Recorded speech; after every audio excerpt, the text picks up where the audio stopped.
Hello and welcome to the a16z podcast. This is Benedict Evans. I'm here today with Steve Sinofsky.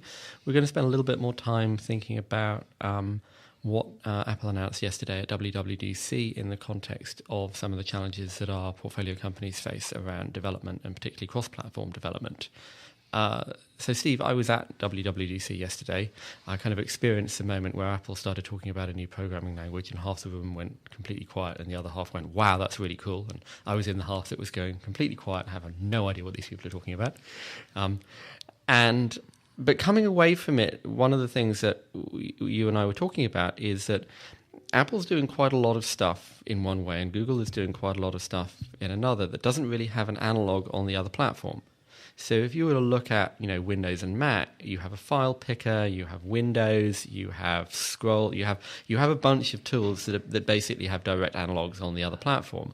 Whereas as Apple does more, on the one hand, more and more stuff that's about the hardware, and Google does more and more stuff that's about the cloud, and Apple starts doing its own SDKs that address the hardware in particular ways and does iBeacon and so on, it feels like you might be building an app that takes advantage of stuff that Apple gives you that actually doesn't exist on Android, or vice versa. So you can't really do an app that does the same thing on both. What do you think about that? Well, I mean, I think that first, good morning, everybody. But I think that's actually sort of this core challenge. At the heart, the goal of developing a platform, has the side effect, whether you think it's intended or otherwise, of making cross-platform development harder.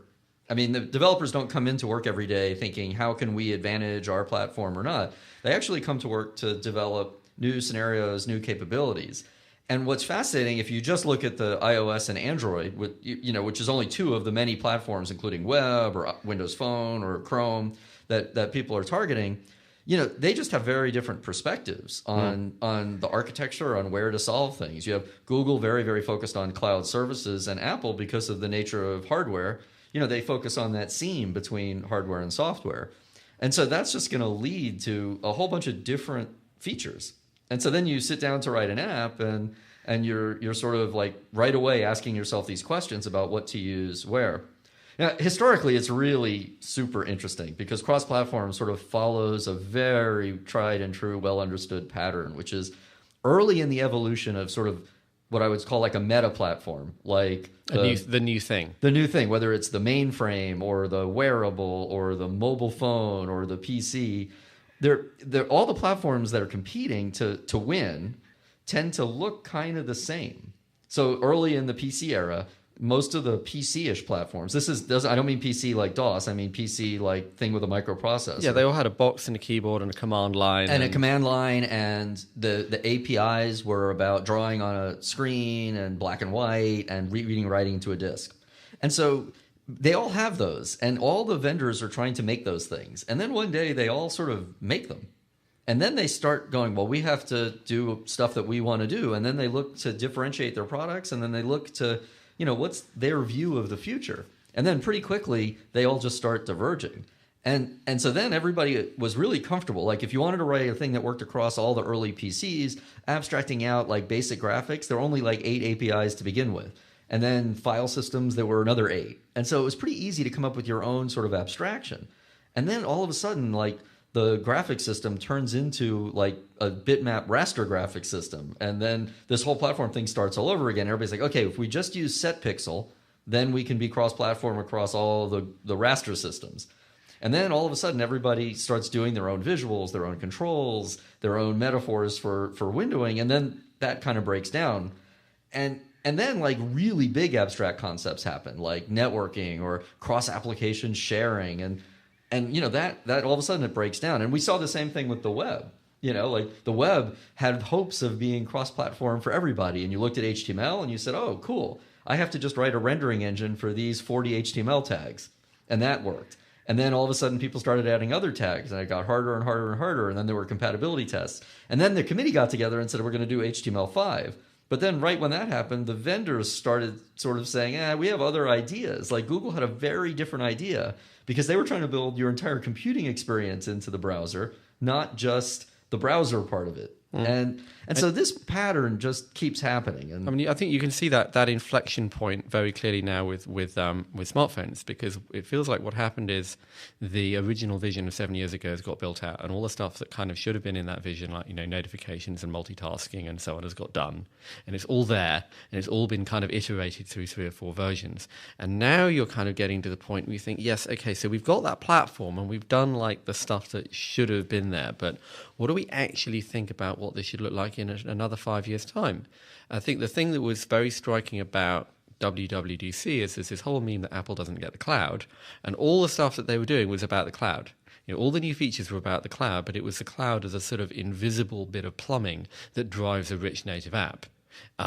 Whereas, of course, for Google, it's exactly the other way around. And so sort of the thing I said on Twitter was that for Google, all hardware is just kind of dumb glass that links back to their cloud. Whereas for Apple, the cloud is kind of dumb storage that supports their platform. But the consequence of that is you have very, very different philosophies about what it is that an app's supposed to be doing, or how it's supposed to go about connecting to things or using resources. Right, absolutely. And then, of course, people come along and they think, like, when we talk to portfolio companies, they think about where they are today, and then they look at all the work that's being done across the two, and they go, okay, well, we can find the 90% that is okay, but it's actually the last 10% that makes the difference in a quality app experience on those platforms or a quality, back-end and cloud experience. And so it's actually not so straightforward to even carve out like what's common anymore, because what's common is essentially what the market has already defined as commoditized. Yep. Like your basics of making calls and sending messages, or even the basics of an app, are all sort of commoditized. And so as a startup or as a new app, what you have to do is you have to really, really focus on what your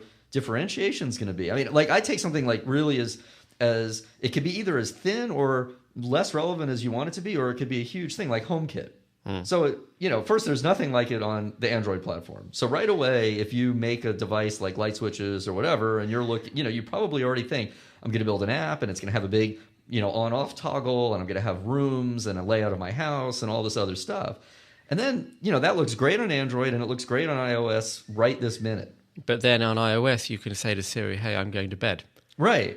Or there's a whole app infrastructure for doing that, which then takes over some of your UI. So if you're an established player, you're just going to stiff arm that whole thing and hope it goes away. But while you're doing that, all of these new players are thinking, whew, this is such a relief, because now we don't have to hire a whole software team. We could go and make Apple certified devices. We can build on the retail presence that Apple has to drive the devices. We'll be in their stores. We'll be online. We'll be in their commercials. Like, there are actual tangible benefits to building on the platform, like to you as a company. And so you're sort of squeezed if you think you're just going to ignore it, especially if Apple goes and continues to double down and does more work and makes the experience better, integrates it with Siri, integrates it at the Mac, and does like a bigger, cooler dashboard. Who knows what they're going to do? Yeah. But and that's just one of the things. I mean, you mentioned photos. So now there's a way to integrate with photos in an even deeper way. So, normal developers go, oh, no big deal. I'm just going to build my own photo picker. I'll ask for permissions to the library, and I'll do my own thumbnails and enumerate the photos. Well, except now your app doesn't look like Android or iOS, and you could maybe try to copy them a little, but they're moving targets. So I remember using Lotus Notes in a miserable period of my life. And this was a period when it was kind of a poster boy for kind of questionable UI choices. And one of the big drivers was you had the same Lotus Notes UI on every device you might own. Yeah. And the result was, A, it didn't look right on anything.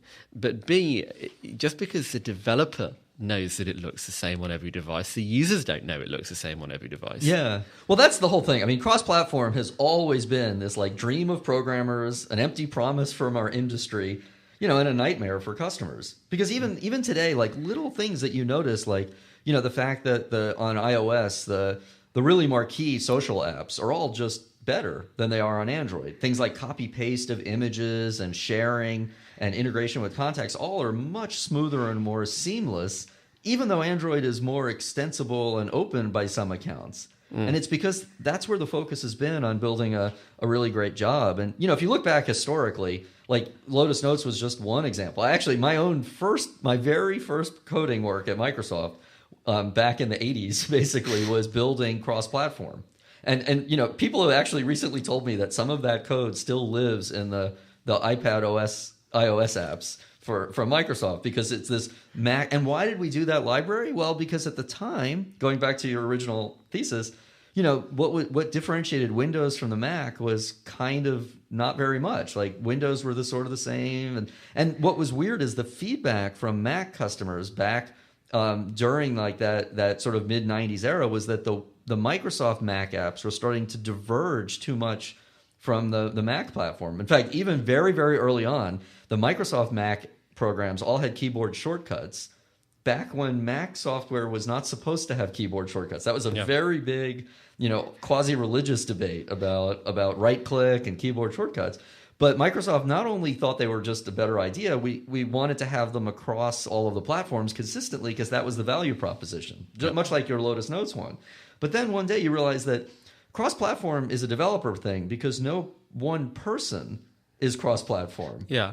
I mean, it's a little bit different with the mobile devices because you are much more likely to go from an Android to an iPhone to an Android, but only every 2 years. Well, every 2 years. Not maybe. every day. Yeah, and that still is likely to be an edge case. Although actually Apple was talking yesterday about all the people moving, which really gets to the heart and soul of your decision framework from a business perspective as a startup or building a new app. Because up until like just the past 6 months or so, I think a lot of, and you're expert on this, but I think a lot of developers had a tendency to be developers and look at these sort of broad aggregate numbers and have big debates over aggregate share or run rate or even fragmentation, when in fact you have to sort of drill down when you're making a business choice. Yeah, so I mean, Apple are as guilty of this as anyone else. I mean, they put up a chart yesterday where they said, well, 80% of 50% of Macs are running the latest version of Mac OS, and a much smaller proportion of PCs are running Windows 8. But you think, okay, what is the absolute number of PCs that are running Windows 8? I bet it's an awful lot more than the 80 million Macs that are out there. So you have to kind of sit and think about your target market. I mean, one can have a whole other conversation about this, but it's one thing to say that there are, as it might be, 1 billion Androids, Google Androids as opposed to Chinese Androids. There's, as it might be, 1 billion Androids in use at the moment, and there's maybe 400 million iPhones, 500 million iPhones, something like that. But then San Francisco is 60% iPhone. The USA is 50-50 iPhone Android. Japan is over 50% iPhone now. And the rate of that change... And that's swimming. Apple is gaining share in those markets. Yeah. And then when you think, okay, Apple are only selling $600 devices and Android is selling at a range of prices. So what is the distribution within those smartphone owners of people who really, really care about apps? The people who bought Galaxy S4 care about apps, but most of the Androids being sold are not those devices. They're the devices you get when you go into the store and don't care. So, if you go to India or Indonesia or Vietnam or China, you will get a load of really aggressive, highly engaged users on Android. You go to San Francisco, you won't. You go to the USA, you're probably going to find that 2/3 of the aggressive, engaged users are on iPhone. So those aggregate market share numbers tell you relatively little. Because what they're really just telling you is, look, everybody on Earth is going to have a smartphone. And some of those people are going to be worth more than others, and some of them are going to be in different places. So when you make those platform decisions, yes, there is that API, but how does that API relate to the customers that you want to use? Yeah. How do those development choices relate to the addressable market? I mean, like even if you're doing, something high-end retail oriented, if you're doing an app for a high-end retail brand, it's sort of in the U.S. market, it's sort of a crazy idea to think you need the Android one first or best when you already know the demographics of the iOS customer. But conversely, you're doing a communication app that you're likely to release in Western Europe or China first. You'd sort of be crazy to do it on iOS first. Yeah, so I have a slide with a kind of a pyramid and an inverted pyramid, and the pyramid is, you've got a small portion of the population that thinks, wow, I can't wait to see what new iBeacon apps are coming out. I can't wait to see what new intents or what cool new stuff is going to be done on Android. You've got a big chunk of people in the middle who don't really care, and then you've got another big chunk of people at the bottom. And then when you look at the new technologies, the really new cutting edge stuff applies to a relatively small portion of the base. So you've got to kind of make that decision. Well, if you are Tiffany's, then iBeacon is really exciting. If you're McDonald's, maybe not.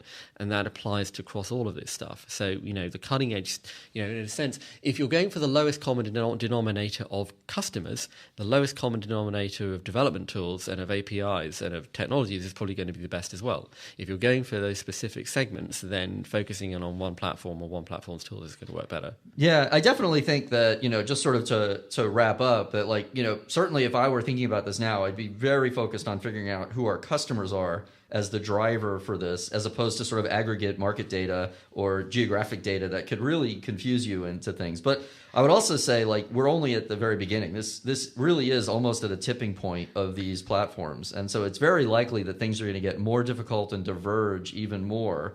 Probably even more quickly. We don't even know. Android's up next. We have no idea what Android's going to be in 5 years' time. And my feeling yesterday was this is almost like iOS 2.